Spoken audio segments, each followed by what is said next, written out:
എന്റെ എല്ലാം പോയടാ. ദുബായിലുള്ളതും നാട്ടിലുള്ളതും എല്ലാം പോയി. കുടുതുണിക്ക് മറുതുണിയില്ലാതെ ഞാൻ മുംബൈ തെരുവുകളിൽ തേരാപ്പാര നടക്കുകയാണ്. കള്ളവണ്ടി കയറാനുള്ള കാശ് പോലും എന്റെ കയ്യിലില്ല. അതുകൊണ്ട് ഞാനൊരു ടാക്സി പിടിച്ചു വരികയാണ്. ടാക്സി കൂലി നീ തന്നെ കൊടുക്കണം.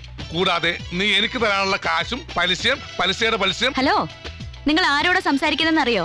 ആഹാ, കാശ് ചോദിച്ചപ്പോ ഈ ശബ്ദം മാറ്റണ. മര്യാദക്ക് അവിടെ വരുമ്പോ കാശ് എന്നില്ലെങ്കിലേ ഈ മണവാളനായിരുന്നു നീ അറിയും. ശരി, എന്നത്താ നേരിട്ട് വാ, മുഴുവൻ അങ്ങ് സെറ്റിൽ ചെയ്തേക്കാം. താങ്ക് യുടാ. അയ്യോ, പെട്ടി മുഴുവൻ കെട്ടിക്കഴിഞ്ഞു.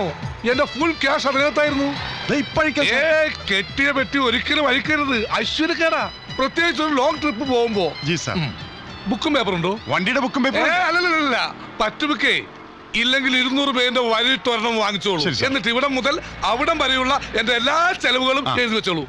മുംബൈ നിന്ന് കൊച്ചിയിലേക്ക് ഒരു ലോങ് ട്രിപ്പ് ജീവിതത്തിൽ ആദ്യമായിട്ട്. അതിരിക്കട്ടെ, സാറ് മലയാളിയാണോ? അതെ, താനോ? ഞാനും മലയാളിയാണ്. അപ്പൊ നമുക്ക് പരസ്പരം മിണ്ടി പറഞ്ഞൊക്കെ പോകാൻ. അതെ. എന്താ പേര്? പി ധർമ്മേന്ദ്ര. നല്ല പേര്.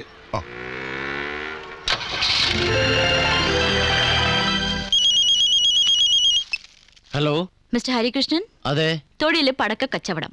യെസ്.